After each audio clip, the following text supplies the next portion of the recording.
درباره احوال مکه قبل از تولد پیغمبر صلی الله علیه و سلم چه عبادت میکردن. عبادت شو از چه عبارت بود؟ همون بت‌هایی که در نزدش سجده میکردن چی نوع بدن؟ انشاءالله یا صحبت خواهیم کرد. خب دولت دوم عربی دولت حیره است، پادشاهی حیره که واقعا پادشاه داشت، حکمران داشت و امارت میراند.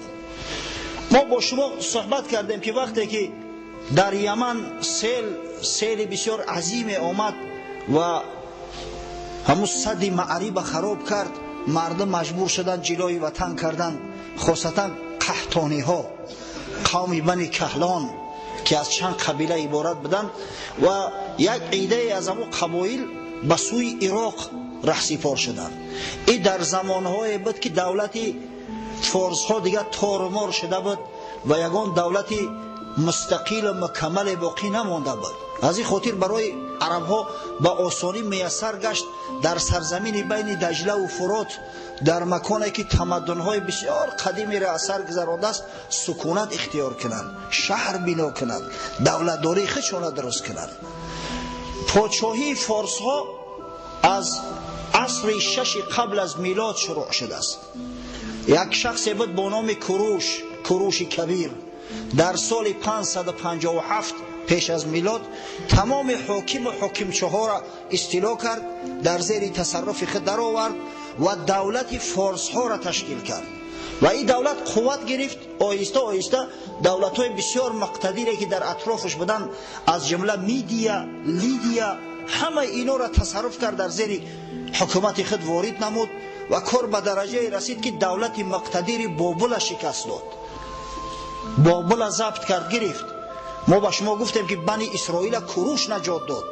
حالا اگر کتاب تورات ببینه، همین بیبلیه که چاپ می شود، اونجا کتاب های پادشاه ها دارن، کتاب پادشاهان، و در اونجا درباره کوروش هم گفت می رود. سرکیر همقدر تعریف توصیفش کردین کوروش که حتی بعضی از اهل تشیع وقتی که درباره اسکندر یا که درباره ذوالقرنین صحبت میکنن، میگن ذوالقرنین همون کوروش کبیر است، زیرا ذکرش در چیز آمده است، در تورات آمده است.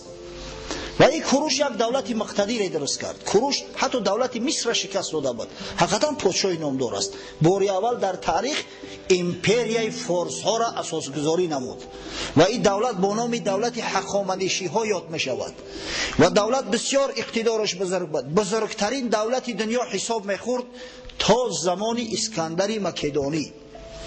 در سال 326 قبل از میلاد، قبل از میلاد حضرت عیسی، اسکندر مقدونی در گوگمل نام موضع که در همین نزدیکی های آسیای خرد امروزه هست، قشون دارو را، داروی سه را پره تارمار کرد و دولت فارس ضبط کرد، گرفت. به همین دولت داری فارس ها سقوط کرد. مدت 500 سال فارس ها دیگر دولت نداشتند. بعضی حکمیتچی های خرد هر جا بود. گفتیم در همین وقت سقوط دولت فارس ها که بسیار حکومت های ضعیف بودن، عرب ها اومدن، عرب های بنی کهلان و در منطقه عراق مستقر شدن، جا گرفتن، مکان پیدا کردن، آهسته آهسته همین سرزمین ها شد. در سال 226 میلادی بعد تولد حضرت عیسی است، یک شخص با نام اردشیر در تاریخ با نام اردشیری بابکان یاد می شود. از سر نو دولت فارس ها را طرحریزی کرد، بسیاری ملک ها را از سر نو ضبط کرد، از جمله آمد عرب ها را شکست داد و عرب ها را در زیر تصرف خود گرفت. و این اردشیر بسیار زیرک بود، اندیشه کرد که چی جان مقام میتم خطی عرب ها جنگ میکنم، همون دولت عرب ها را گفت دستگیری میکنم، همچه وصل همچه تابع مانند، با واسطه این دولت عرب ها قبیله های سرکش آهسته آهسته پخش میکنم. همچنین در جنگ با رومی ها این عرب ها بسیار مهم بودند. از همون خاطر دولت تأسیس یافته ای را که در منطقه عراق از جانب عمر ابن فهم تنوخی تشکیل کرده بود، دستگیری کرد اردشیر. بعد عمرو ابن فهم پسرش جزیمه چند مدت حکمرانی کرد و بعد حکومت به بنی لخم گذاشت. یک قبیله از ازد است، بنی لخم. اول پادشاه بنی لخم عمرو ابن عدی لخمی با پسر اردشیر با شاپور زلکتوف بسیار مناسبت نزدیک داشت. در جنگ های شاپور با روم کمکش میکرد. از همین خاطر دیگر بعد از عمرو ابن عدی حکومت در دست لخمی ها تا زمان اسلام باقی ماند، یعنی مدت زیاده از 300 سال. در این بین پادشاه های زیاده گذشتند. بعضی ها با نام منذر ابن نعمان، بعضی هاش با نام نعمان ابن منذر. ولی ببینیم اکثر پادشاه های بنی لخم همین خیلی نام دارن، یا نعمان نام دارن یا منذر. نعمان ها فرزنداشون منذر نام کردیان، منذرها فرزنداشون نعمان نام کردیان. همین خیلی آمدن تا اینکه زمانی پادشاهی خسرو پرویز رسید. خسرو پرویز هم میدونه نه؟ پادشاه ایران بسیار معیشت پرست بود، عیش پرست بود. فقط موسیقی نوازاش از 1000 نفر زیاد بدیان. تصور کنه 1000 نفر شخصایی بودن که با یوز با پلنگ شکار میکردن. پلنگ بوناش 1000 نفر. 1000 نفر شخصایی بودن که بازی شکاری قطعی شکار میکردن. یعنی همون شهباز نگه کنکش پتیک سواداش بگیم 1000 نفر. اگه شما تصور کنید 1000 نفر تباخ داشت. 1000 آدم فقط به طعام شاه سر و کار میگرفتن. تو این درجه را در معیشت در کیف صفا زندگی میکرد. اخیر همین کیف صفا سرش خورد. خسرو پرویز هر سال کنیزی نو میگرفته است. این کنیزاش هدیه میکرده است، به دیگران میداده است. همون هیئت کنیزا را نو میکرده است. و از منذر ابن ماءالسما که از همین پادشاه‌های حیره است یک صفتنامه یا یک خاراکتریستیک بوده است درباره زن زیبا. زن چهرهش چه خیلی است، ابروهاش چه خیلی باشه، میجوهاش چه خیلی باشه، گردنش چه نوع باشه. و به همین شکل واسطه شخصا را میفرستاد به اطراف اکناف، حتی به روم، حتی به چین میگفتند دخترای زیبا منظر. هر کسی که به همون خاراکتریستیک موافقت کند برای پادشاه میخریدن، میگرفتن، میآوردن که معیشت کنند. یک سال قطعشو راحت میکرده است، با ایرا تقسیم میکرده است، از سر نو باده کفت کن. کارش همین بود. خب در این بین یک واقعه شد. نعمان ابن منذر پادشاه حیره یک ترجمان پادشاه را، ترجمان خسرو پرویز، ترجمانی که از فارسی به عربی و از عربی به فارسی ترجمه میکرد، گرفت حبس کرد و در حبس خلوت کشت. این شخص عدی ابن زید نام داشت. عدی ابن زید. سبب کشتنش چی بود؟ عدی ابن زید یک دشمنه داشت، یک شخصی متعصب، یک حسدبر، شخصی که حسد میبرد که عدی ابن زید با پادشاهای فارس در یک جا می نشیند، از یک سفره طعام میخورد. باره در نزد نعمان ابن منذر بدگویی کرد نسبت اما عدی ابن زید بیچاره. عدی ابن زید با نعمان ابن منذر مناسبت‌های خوب داشت. گفت که عدی ابن زید همیشه تعریف توصیف میکند که پادشاهی نعمان وابسته به من است و او را پادشاه نگهش داشتم. همین یک ایما کنم خسرو پرویز رو از سری تخت دور میکنه، نابودش میکند. بیچاره او نگفته بود است میگه پا، اما این حسد بسیار چیزی بد است. لعنت بر این حسودا که بعضا اندیشه نمیکنن، بعضا جنایت های میکنن که در تاریخ داغش میموند. ببینه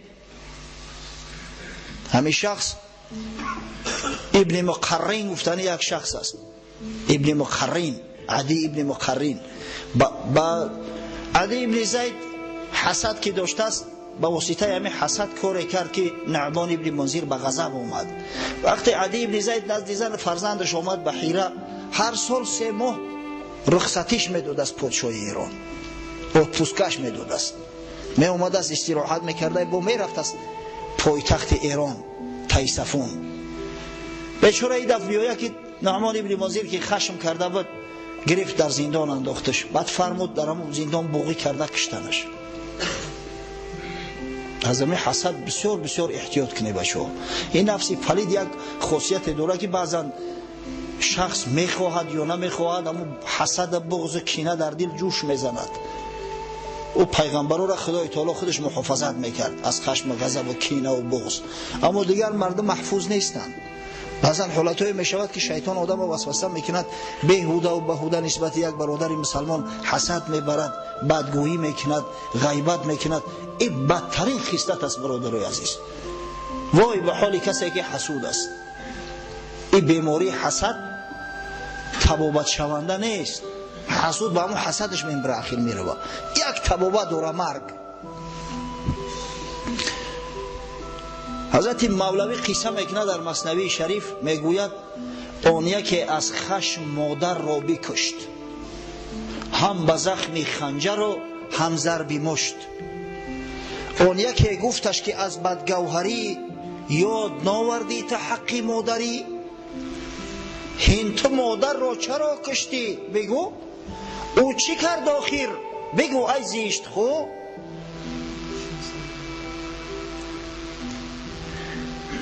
یک نکسی به دست برادر رو 56 و 54 راه محکم کرده است. بسیار خواهش میکنیم، ما صدها مرتبه التماس کردیم همه کار دیگر تکرار نشود. صاحب این ماشین نکسی 56 و 54 خواهش میکنیم تز ماشینتون رو بگیره که راه محکم کرده.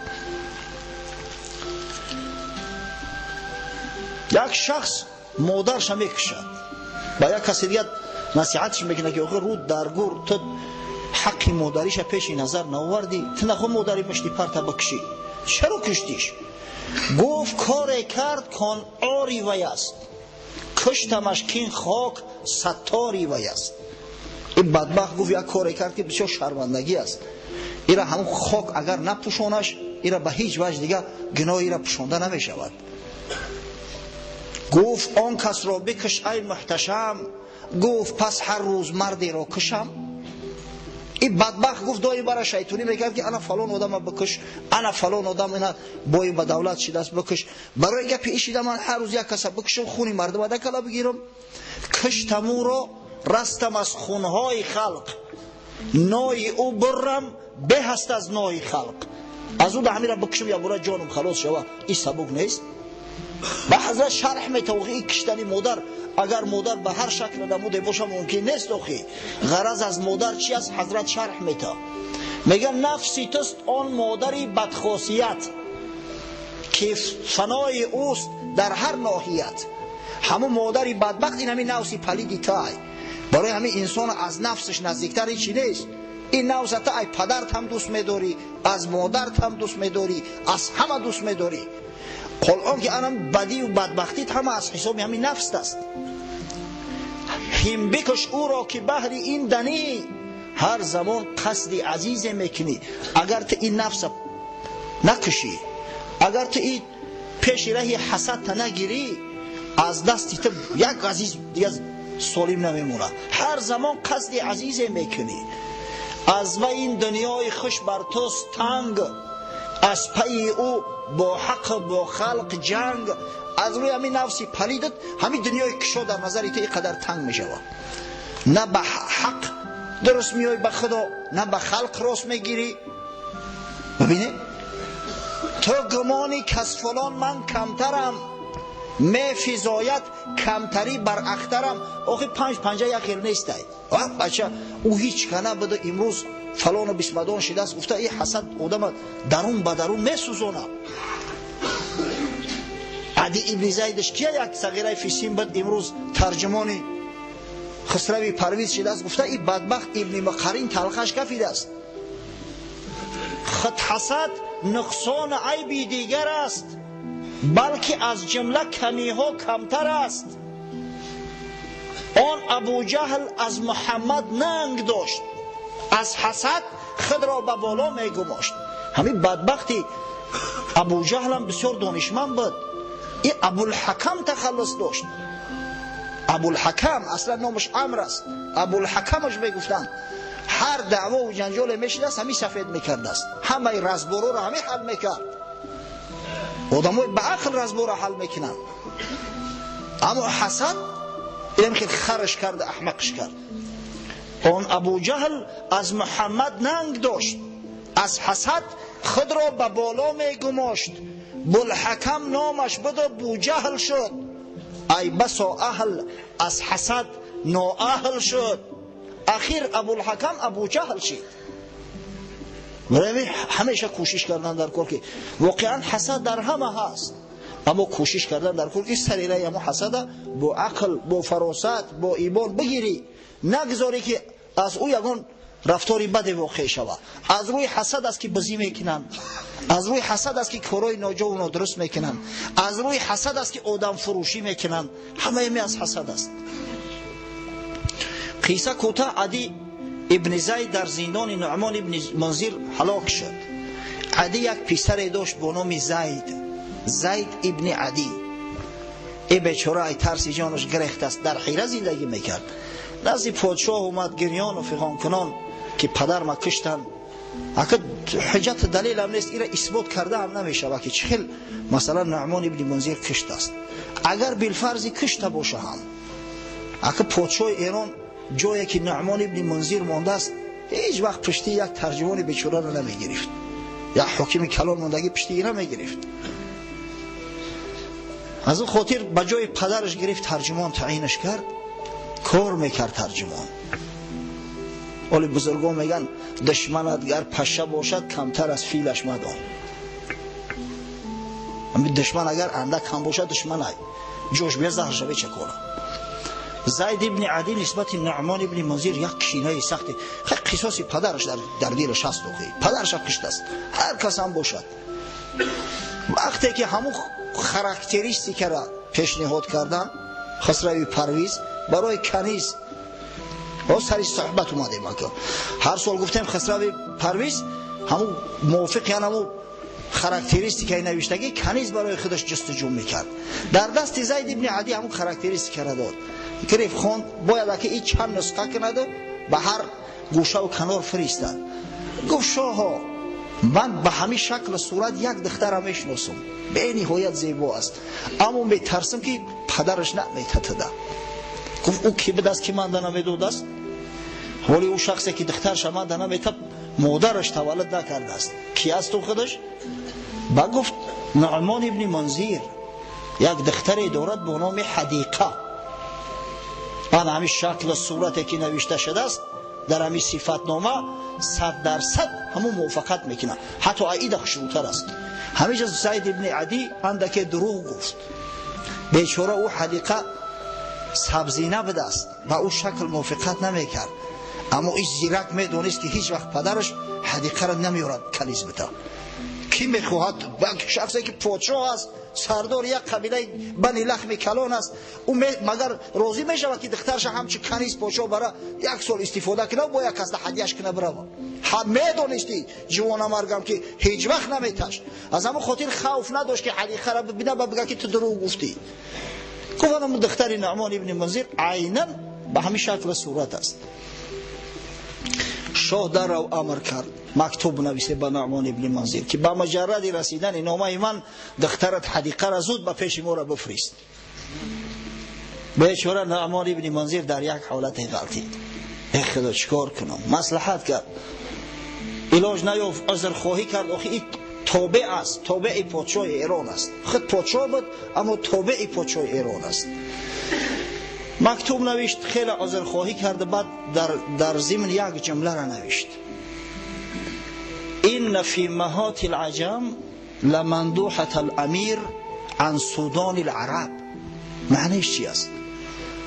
در عجم این قدر آهو چشم ها زیاد هستند، آهو شکل ها، یعنی زنایی که چشماشو به چشم آهو میموند، شکلشو به شکل آهو میموند، آنقدر زیاد هستند که پادشاه بزرگوار را از سیاه چرده های عرب قانع میسازند.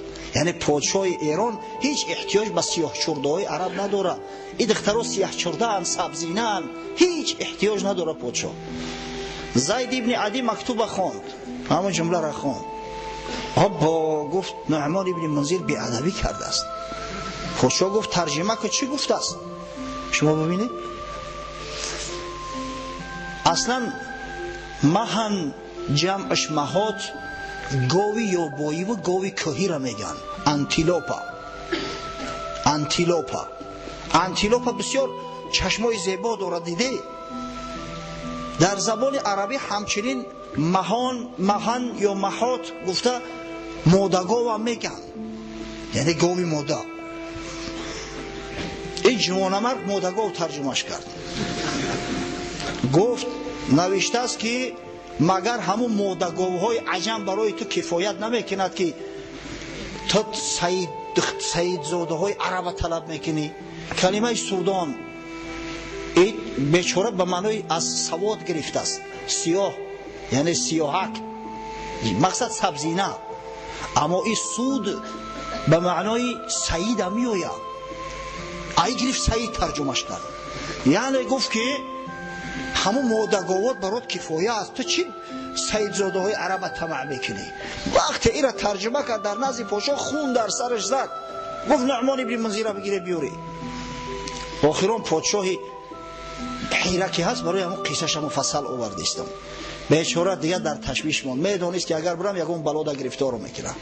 حالی نمیدونه که تا کدام درجه مسئله جدی است. به هر وجه نزد قبیله آل شیبان رفت و با سردار قبیله هانی ابن مسعود که یک جوانمردی بود، فرزندای خودش مال و اموال خودش به امانت گذاشت و خداحافظی کرده. آمد نزد پادشاه. به یک روایت پادشاه گرفت در زندان پرتافتش که در زندان مرد. بر روایت دیگر که شاید درستر باشه در زیر پای فیلها پرتافتش، فیلها لگد کردن کشتنش، پچکش کردن. ببینید دشمنت گر پشه باشد کمتر از فیلش مدان. چی بسا می شود که یک مرچک احوال فیل بد میکنه. از همه خاطر است که بزرگان میگن اگر 100 دوست داشته باشی کم است، اما یک دشمن زیاد است. اما چی کنیم که در این دنیا به دشمن هم نمیشید است. پس به همین پادشاهی هیره نیست شد. جای نعمان ابن منذر در ابتدا یک شخصی را با نام ایاس ابن قبیسه تایی گذاشتن. این از قبیله بنی تی معروف است. قبیله بنی تی احمد شنیده، با نام حاتم تی احمد میشناسه. اما او بیچاره مدت زیاد پادشاهی نکرد، 1 سال 2 سال پادشاهی کرد.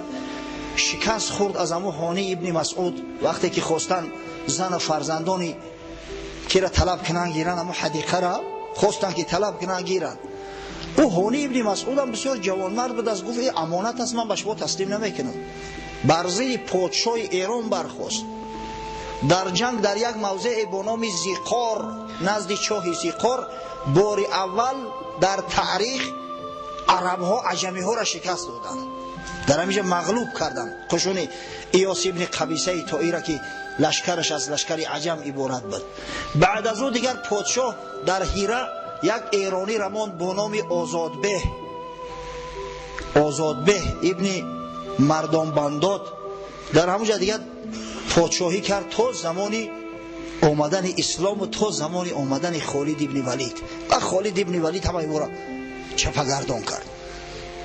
و آخران پادشاهی حیره، پادشاهی عربی به همین شکل صورت عاقبت عجلش رسید و دنیای فانی را بدرود گفته رفت. خب یک دولت دیگر ماند. ما مختصر گرفتیم اینجا کنه صحبتش بسیار طولانیه. پادشاهی شام یا پادشاهی غسانی ها در بصره. در ملک شام هم در ابتدا بنی قزاعه رفتند، بعدا یک قوم از قبیله بنی کهلان رفت و عاقبت الامر یک پادشاهی درست شد با نام پادشاهی غسانی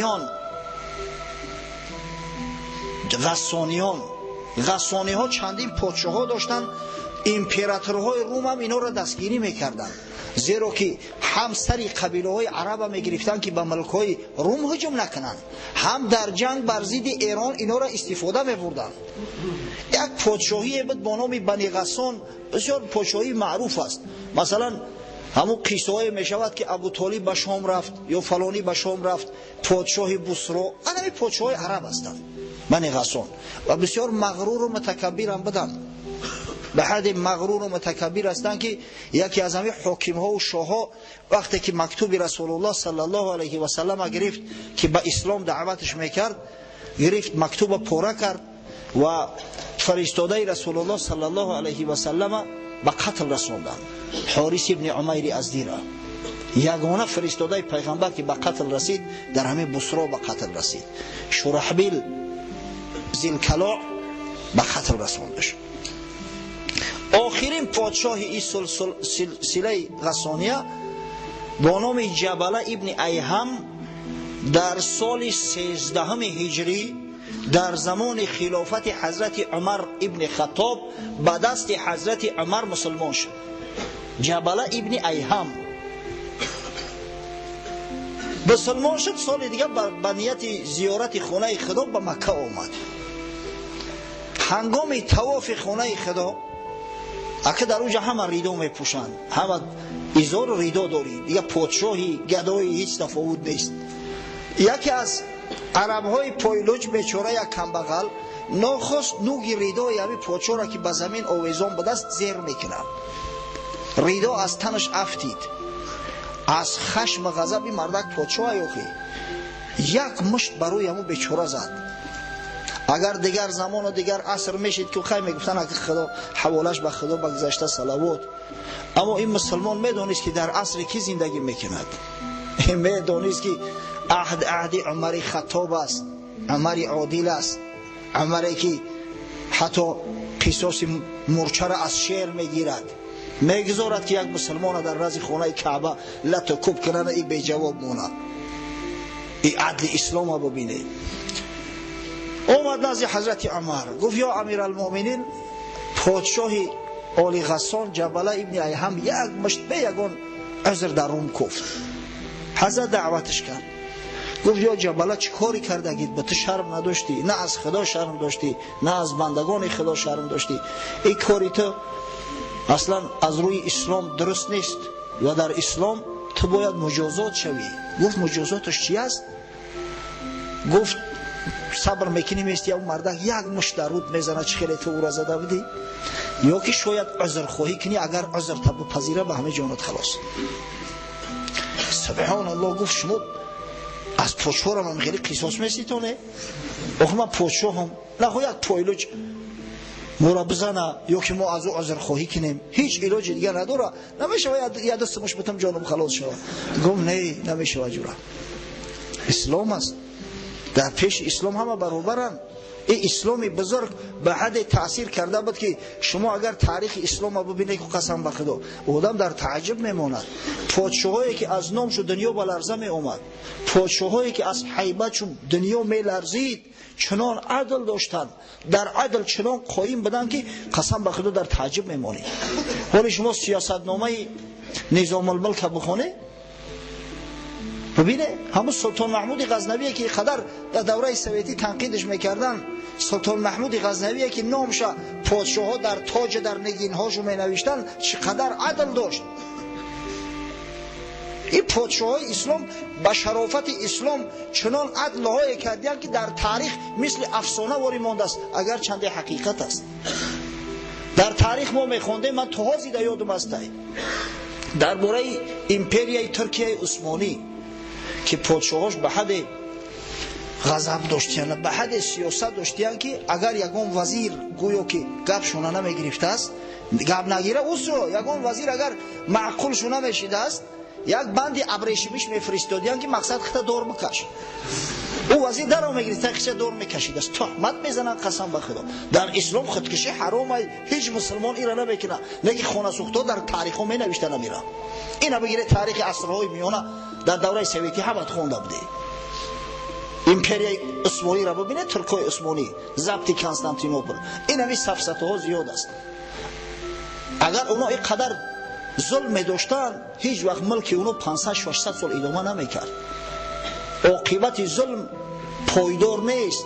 هر پادشاهی که ظلم کنه، ناعدلی کنه، خداوند زود خراب میکنه سر مملکت. یک پادشاهی بود با نام سلطان مراد ترک، سلطان مراد دو.